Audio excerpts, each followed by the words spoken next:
ঠিক আছে, আমরা 6 এর প্রথম যে অঙ্কটা আছে সেটাই করব। 6 এর একে বলা আছে একটি বৃত্তের সমীকরণ নির্ণয় করো যার কেন্দ্রের স্থানাঙ্ক দেওয়া আছে -5,7 -5,7 হচ্ছে একটা বৃত্তের কেন্দ্র। হ্যাঁ, এখন তোরা বলেছে এই বৃত্তটার সমীকরণ বের করতে, যেখানে এই বৃত্তটা x অক্ষকে স্পর্শ করে। মনে করো এটা হচ্ছে x অক্ষ, তো বৃত্তটা x অক্ষকে স্পর্শ করে, বলেছে এটার সমীকরণ বের করতে। তো এখন অঙ্কটা আমরা দুই ভাবে করতে পারি। আমার কাছে যেটা সহজ মনে হচ্ছে আমি সেটা একটু করি। ধরি বৃত্তটির সমীকরণ, x² + y² + 2gx + 2fy + c = 0। এটার কেন্দ্র কত? এই বৃত্তের কেন্দ্র হচ্ছে -g - f, যেটা আসলে -5,7 এর সমান। অতএব বলতে পারি g এর মান 5 আর f এর মান -7। বৃত্তটি x অক্ষকে স্পর্শ করে, বৃত্তটি x অক্ষকে স্পর্শ করে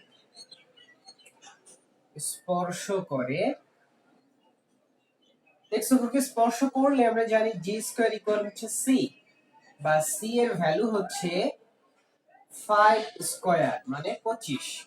তাহলে দেখো আমরা f g c তিনটাই পেয়ে গেলাম। তাহলে আমরা এটা যদি 1 নং সমীকরণ হয় তাহলে বলি 1 নং হতে পাই x² + y² + 2 g এর জায়গায় 5x + 2 f এর জায়গায় -7y + 25 = 0। ব্যাস, তাহলে এটাই হচ্ছে বৃত্তের সমীকরণ x² + y² + 10x - 14y + 25 হচ্ছে 0। এটা হলো বৃত্তের সমীকরণ। আমরা প্রথমে সাধারণ সমীকরণ ধরে নিলাম, তারপরে বললাম যে আমরা জানি এটার কেন্দ্র হচ্ছে -g - f, তাহলে কেন্দ্র হচ্ছে -5,7 বা -g = -5 বা g এর মান 5 আর f এর মান হচ্ছে -7। x অক্ষকে স্পর্শ করলে g² = c হয়, বা c = g², g এর মান 5, 5² মানে 25। এই তিনটার মান এখানে বসিয়ে দিলাম, এটা হচ্ছে উত্তর। তোমরা কি বুঝতে পেরেছো এটা?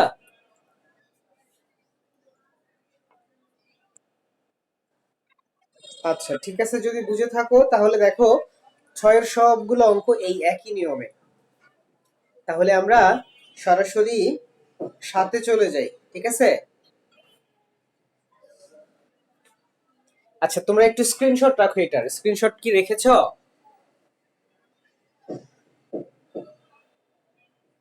আচ্ছা এই নিয়মটা কি তোমাদের বুঝি নাই, কত নাম্বার? আচ্ছা 6-এর 4 আমি করে দিব, বাট এই নিয়মটা কি তোমাদের কঠিন মনে হয়েছে? আচ্ছা তাহলে এই নিয়মেই করি 6-এর 4। হ্যাঁ,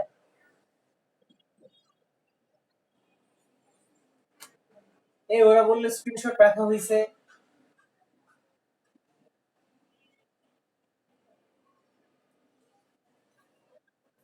হ্যাঁ স্ক্রিনশট রাখো। আচ্ছা ঠিক আছে।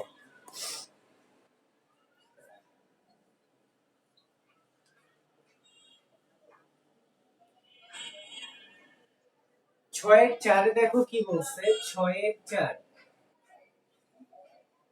এমন একটা বৃত্তের সমীকরণ নির্ণয় করো যার কেন্দ্রের স্থানাঙ্ক হচ্ছে -2, -4। তাহলে এখানে এটা সমান হচ্ছে -2, -4 এবং সেটা y অক্ষকে স্পর্শ করে। তাহলে দেখো তো g এর মান কত? g এর মান 2, f এর মান 4। তো y অক্ষকে স্পর্শ করলে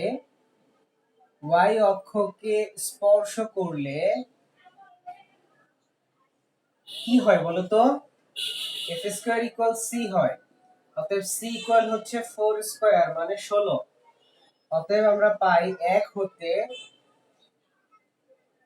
x² + y² + 2 * g এর মান 2x + 2 * f এর মান হচ্ছে 4y + c এর মান 16 = 0। অতএব হচ্ছে x² + y² + 4x plus 8y plus 16 equal 0, এটা হচ্ছে বৃত্তের সমীকরণ। আর এটা হবে -2, -4। দেখো তো বুঝা বোঝা যায় কিনা?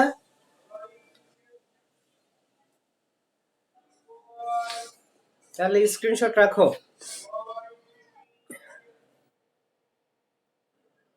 আচ্ছা, অঙ্কটা আরেকভাবে করা যায়, আমি কি সেটা দেখাবো?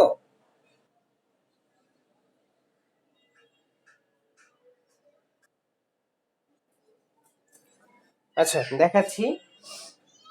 আমি তাহলে এটা মুছে দেই, বুঝবো এখন?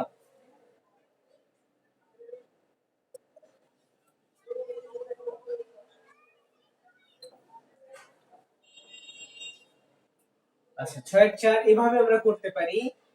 এটার কেন্দ্র হচ্ছে -2, -4। বৃত্তটি y অক্ষকে স্পর্শ করে। আমার চিত্রটি ঠিক হয় না, এটা তো x অক্ষ, এটা হচ্ছে y অক্ষকে স্পর্শ করে। এটা আগেরটা চিত্র এরকম ছিল, মনে করো এটার চিত্র হলো এরকম, y অক্ষকে স্পর্শ করে, y অক্ষকে স্পর্শ করে করে অতএব ব্যাসার্ধ সমান, তোমাদের নিশ্চয়ই এই সূত্রটা মনে আছে, একটা বৃত্ত y অক্ষকে স্পর্শ করলে ব্যাসার্ধ সমান হয় মডুলাস অফ কেন্দ্রের ভুজ, x অক্ষকে স্পর্শ করলে মডুলাস অফ কেন্দ্রের কোটি। তাহলে এটার ব্যাসার্ধ হবে কত? কেন্দ্রের ভুজ কত? কেন্দ্রের ভুজ হচ্ছে -2, অতএব ব্যাসার্ধ হবে 2। অতএব নির্ণয় বৃত্তের সমীকরণ, x minus a minus a plus 2 whole square plus y minus a minus a plus 4 whole square equal হচ্ছে ব্যাসার্ধ 2 স্কয়ার।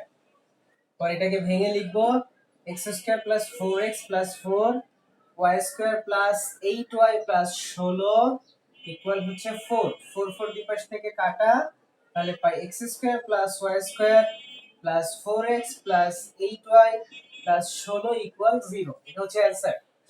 দেখো তো এটা বুঝতে পেরেছো কিনা? কোন ভাবে বেশি সহজ বলো তো?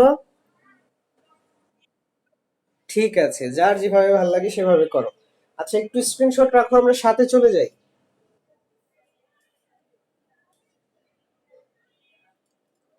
একটু স্ক্রিনশট রাখো তোমরা, আমি সাথে চলে যাচ্ছি। ওকে, কি অবস্থা তোমাদের, পড়াশোনা কেমন চলতেছে?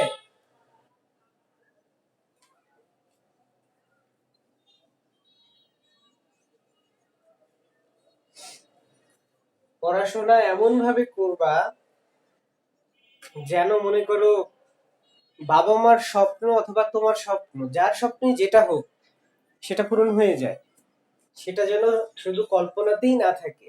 ডাক্তার হওয়া, ইঞ্জিনিয়ার হওয়া, ভার্সিটিতে চান্স পাওয়া, অথবা হচ্ছে ম্যাজিস্ট্রেট হওয়া, তারপরে হচ্ছে যেটাই হওয়ার ইচ্ছা থাকে সেটা যেন স্বপ্নই না থাকে, যেন পূরণ হয়ে যায়, এমন কঠিন পরিশ্রম করবা।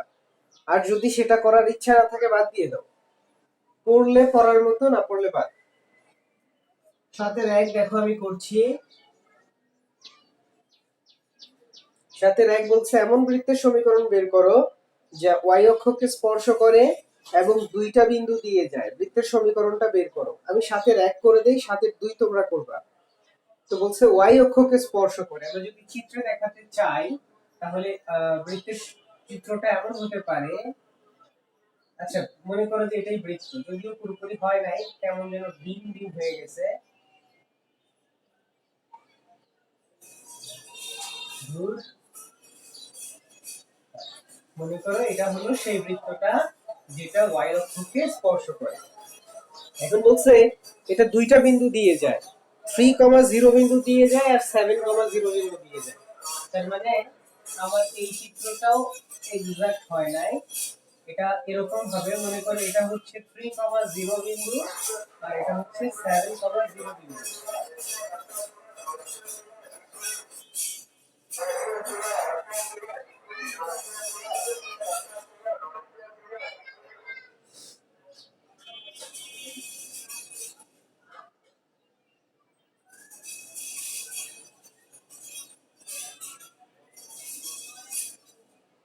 আচ্ছা দেখো, এখানে বলা আছে বৃত্তটা y অক্ষকে স্পর্শ করে। আচ্ছা, আর বৃত্তটা দুইটা বিন্দু দিয়ে যায়, সেই দুইটা বিন্দু দেওয়া আছে, তাই আমরা সাধারণ সমীকরণটা ধরে নিলাম। এখন এক নং বৃত্ত y অক্ষকে স্পর্শ করে, y অক্ষকে স্পর্শ করে, স্পর্শ করে স্পর্শ করলে কি যেন হয়, আমরা জানি f স্কয়ার ইকুয়াল c হয়, f স্কয়ার ইকুয়াল c হয়। এটা 2 নং সমীকরণ। আচ্ছা, আবার দেখো বলেছে এক নং দুইটা বিন্দু দিয়ে যায়, 3,0 ও 7,0 বিন্দুগামী। তাহলে আমরা এই দুইটা বিন্দু বসায় দিব। x এর জায়গায় 3 square plus 0 plus 2g, x এর জায়গায় 3 প্লাস 2f, y এর জায়গায় 0 প্লাস c ইকুয়াল হচ্ছে 0। বা আমরা পাবো 9 plus 6g plus c equal হচ্ছে 0। এটা হলো 3 নং সমীকরণ। তারপরে আবার বসাবো আমরা 7 square plus 0 plus 2g 7 plus 2f 0 plus c equal 0। অতএব আমরা পাই 7 সাথে 49 plus 14g plus c equal 0। এটা হলো 4 নং সমীকরণ। এখন আমরা এই 4 থেকে 3 বিয়োগ করে দিই। 4 বিয়োগ 3, 4 থেকে 3 বিয়োগ করলে কি পাওয়া যাবে? 49 থেকে 9 গেলে থাকে 40, 14 থেকে 6 গেলে থাকে হচ্ছে 8, সি থেকে সি গেলে কিছুই থাকে না, মানে শূন্য। বা আমরা বলবো 8g ইকুয়াল হচ্ছে -40। অতএব g এর ভ্যালু হচ্ছে 5 8 40 -5। g এর ভ্যালু পেলাম -5। তাহলে আমরা 3 নং হতে পাই। 3 হতে g এর ভ্যালু বসায় দেই এই যে এখানে 9 plus 6 into -5 plus c equal 0। বা 9 5 6 30 -30, তাহলে হবে 21 প্লাস c ইকুয়াল হচ্ছে 0। অতএব c এর ভ্যালু হচ্ছে এটা -21। তাহলে c এর ভ্যালু হচ্ছে শুধু 21। এখন আমরা বলি 2 হতে f square equal c equal 21।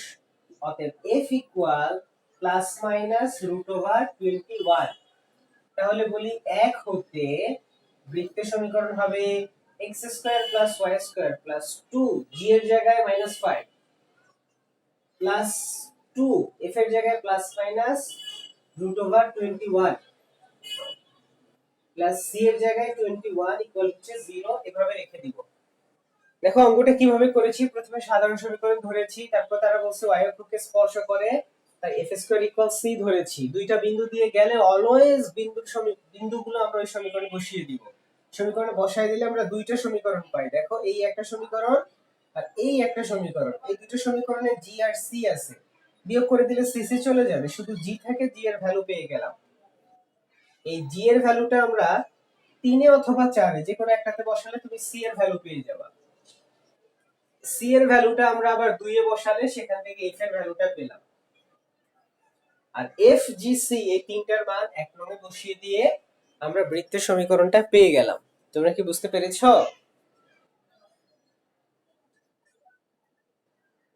আচ্ছা, বুঝে থাকলে একটু স্ক্রিনশট রাখো।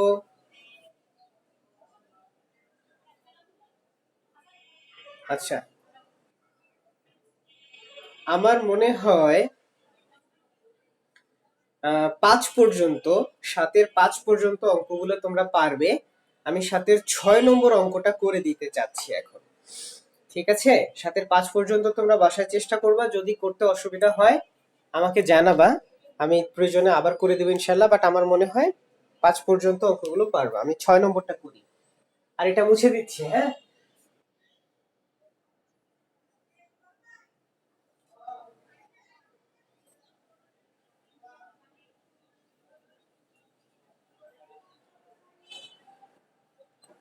এই সমীকরণে আমি কিন্তু শেষে মানগুলো জাস্ট বসাইছি, বসাই কিন্তু গুণ করি নাই। তোমরা একটু গুণ করে দিও, হ্যাঁ। 7/6 বলেছে এমন একটা বৃত্ত সমীকরণ বের করো যা x অক্ষকে 40 বিন্দুতে ছেদ করে, y অক্ষ থেকে 6 একক দীর্ঘ জ্যা খণ্ডিত করে। তাহলে বৃত্তটার চিত্র কেমন হতে পারে? বৃত্তটার চিত্র এমন হতে পারে, x অক্ষকে 40 তে স্পর্শ করে আর y অক্ষ থেকে একটা জ্যা খণ্ডিত করে।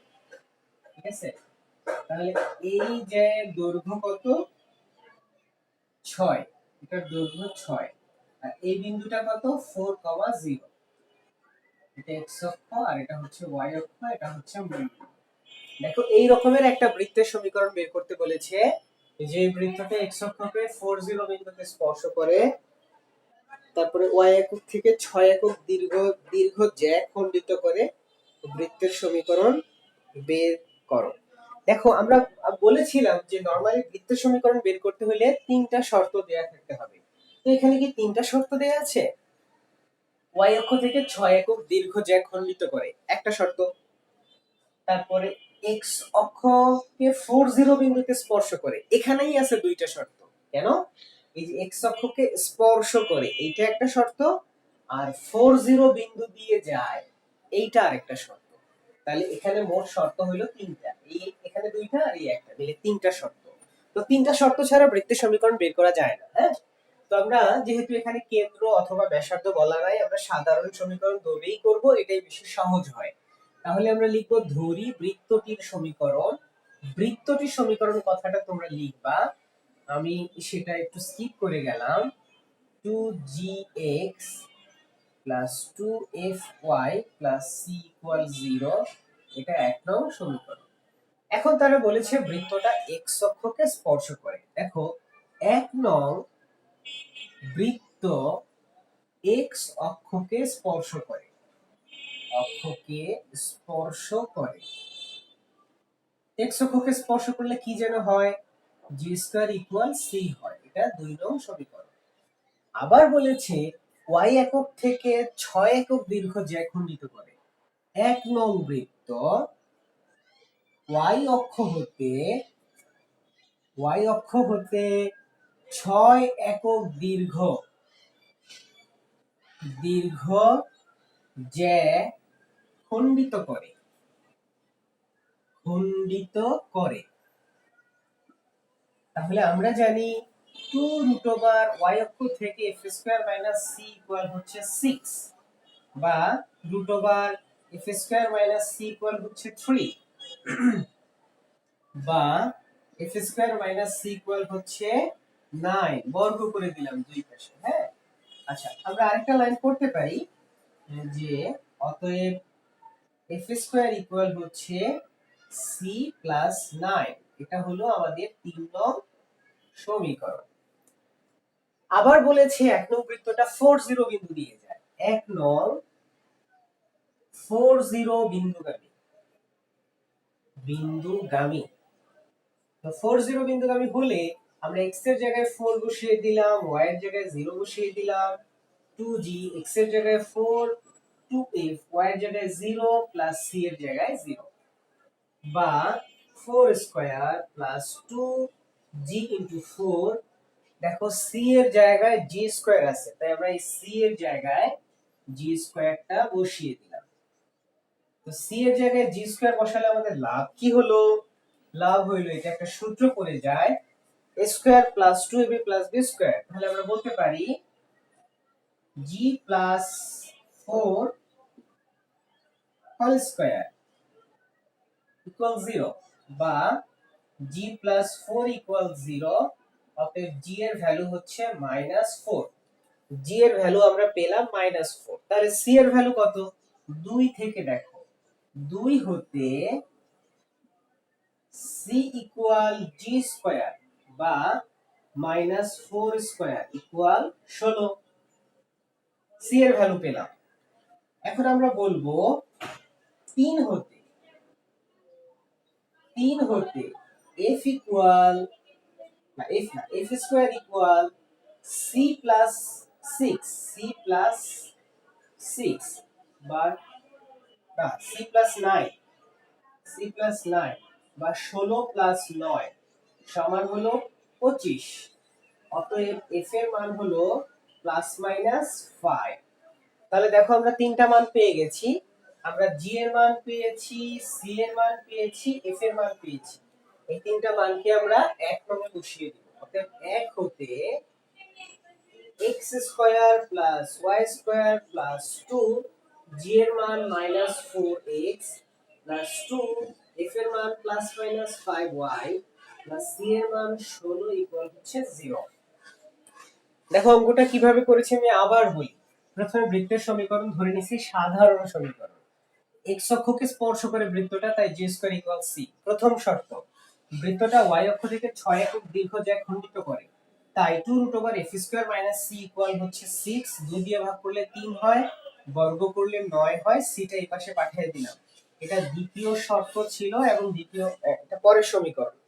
আবার বলেছে বৃত্তটা 4,0 বিন্দু দিয়ে যায়, তাহলে এই বিন্দুটা বসায় দিলে আমরা এখান থেকে এই যে এমন পাই, এই যে এখানে c এর জায়গায় আমি 2 থেকে g² বসায় দিয়েছি, তাহলে এটা a + b² এর সূত্র পড়ে। এখান থেকে g এর মান আমরা -4 পাই, g এর মানটা আমরা 2 এ বসায় দিলে c এর মান 16 পাই, c এর মানটা 3 এ বসায় দিলে f এর মান ±5 পাই। এই তিনটা মান যদি আমরা একে বসায় দিই তাহলে বৃত্তের সমীকরণ পাই। দেখো তো এতটুকু বোঝা যায় কিনা? এই অঙ্কটা খুবই ইম্পর্টেন্ট।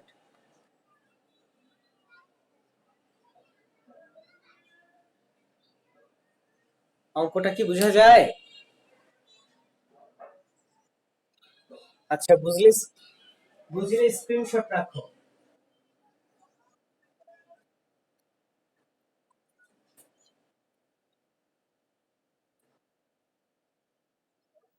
হ্যাঁ হ্যাঁ, এটা ভালো কথা বলছো, আমি এটা বলবো এখন, একটু স্ক্রিনশট রাখো।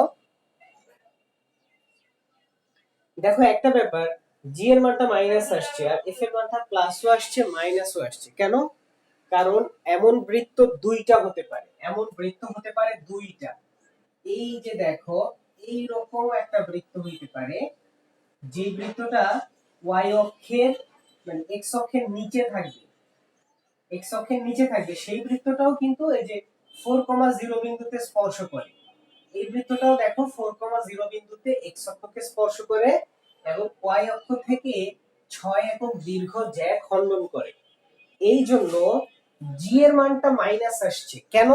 কারণ আমরা তো জানি কেন্দ্রের স্থানাঙ্ক হলো -g - f। তো জি এর মানটা আসছে -4, তাহলে এই -g মানে হচ্ছে +4। হ্যাঁ, মানে এটা +4 হয়ে যাবে। এখন তার মানে কি? তার মানে হলো x এর মানটা হচ্ছে প্লাস, তার মানে এই বিন্দুটার স্থানাঙ্ক হবে 4, এই বিন্দুটার স্থানাঙ্ক হবে 4, সামথিং। এখন x অক্ষের উপরে গেলে y এর মান হয় কি প্লাস হয়, এইজন্য এই বিন্দুর স্থানাঙ্ক 4,5 আর এই বিন্দুর স্থানাঙ্ক হবে 4, -5। মানে কেন্দ্রের স্থানাঙ্কের কথা আমি বলতেছি, কেন্দ্রের স্থানাঙ্ক হবে 4, -5। আচ্ছা, এখানে +-5 হইছে এই কারণে, আমরা যদি -5 চিহ্নটা নেই তাহলে আমরা উপরের বৃত্তের সমীকরণটা পাবো। আর আমরা যদি +5 নেই, যদি এখানে +5 নাও তাহলে দেখো কেন্দ্রের স্থানাঙ্কটা হয়ে যাবে 4, মানে f এর মান প্লাস বাট কেন্দ্র তো -f, তার মানে কেন্দ্রটা হয়ে যাবে -5। তখন বৃত্তের কেন্দ্র কোনটা? এই যে এটা, x এর মান 4, y এর মান -5, এটা কেন্দ্র। তার মানে এই বৃত্তটার সমীকরণ আমরা পাবো। অর্থাৎ f এর মান যদি আমরা মাইনাস নেই তাহলে প্রথম বৃত্তের সমীকরণ পাবো, f এর মান যদি আমরা প্লাস নেই তাহলে দ্বিতীয় বৃত্তের সমীকরণ পাবো। আচ্ছা, এটা বোঝা কি বেশি দরকার যে প্লাস নিলে মাইনাস নিলে পাবো উপরের বৃত্তের সমীকরণ, প্লাস নিলে পাবো নিচের বৃত্তের সমীকরণ? বোঝা বেশি দরকার? হ্যাঁ দরকার। যদি প্রশ্নে, এখানে প্রশ্নে যে কথাটা লেখা ছিল, যদি শুধু এই কথাটা লেখা থাকে তাহলে কোনো দরকার নাই, যেভাবে করছি এভাবে করে ফেললে হয়ে গেল। কিন্তু প্রশ্নে অনেক সময় চিত্র দেওয়া থাকে। মনে করো এই উপরে যে বৃত্তটা আছে তার চিত্র দেওয়া আছে, এরকম চিত্র দেওয়া আছে, x অক্ষকে 4, 0 তে স্পর্শ করছে, y অক্ষতে 6 একক অংশ খণ্ডিত করছে, তারপর বলছে এই বৃত্তটার সমীকরণ বের করো। তো যখন এই বৃত্তটার সমীকরণ বের করতে বলবে তখন তো আমরা প্লাস মাইনাস দুইটা বসালে হবে না। কেন হবে না?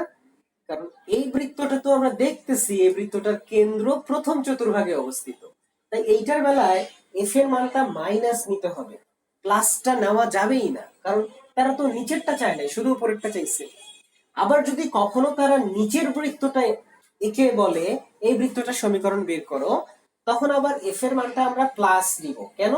কারণ যেহেতু বৃত্তের কেন্দ্রটা চতুর্থ চতুর্ভাগে অবস্থিত, তাই এফ এর মান প্লাস নিলে কেন্দ্রের ওয়াই এর মানটা মাইনাস হয়ে যাবে, ফলে বৃত্তের কেন্দ্রটা চতুর্থ চতুর্ভাগে অবস্থিত হবে। তো কখন আমরা এটা করব? যদি চিত্র দেওয়া থাকে উদ্দীপকে, তখন আমরা প্লাস মাইনাস দুইটা দিয়েই উত্তর লিখে দিব না, আমরা হয় উপরেরটা চাইলে এফ এর মান মাইনাস বসায়া কাজ করব, আর নিচেরটা চাইলে এফ এর মান প্লাস বসায়া কাজ করব। তোমরা কি বুঝতে পারছো? তবে কেউ যদি চিত্র দেওয়া থাকলেও এভাবে করে, তাহলে কোন কোন বেশিরভাগ টিচারই ফুল মার্কস দিয়ে দেয়। তবে দুই একজন টিচার হয়তো তারা আর কি আপত্তি করে 1 নম্বর কম দিতে পারে, তাই এই কথাটাও বলে দিলাম। তুমি কি বুঝতে পেরেছো?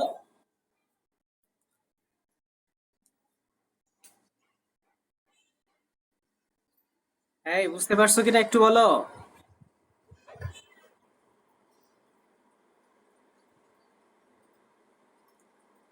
আমি তোমাদের কথা শুনতে পাচ্ছি না।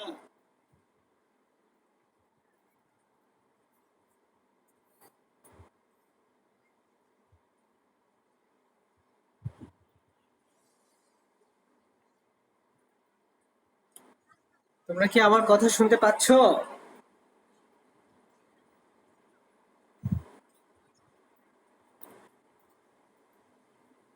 আমি বুঝলাম না যে আসলে আমি কেন তোমাদের কথা শুনতে পাচ্ছি না।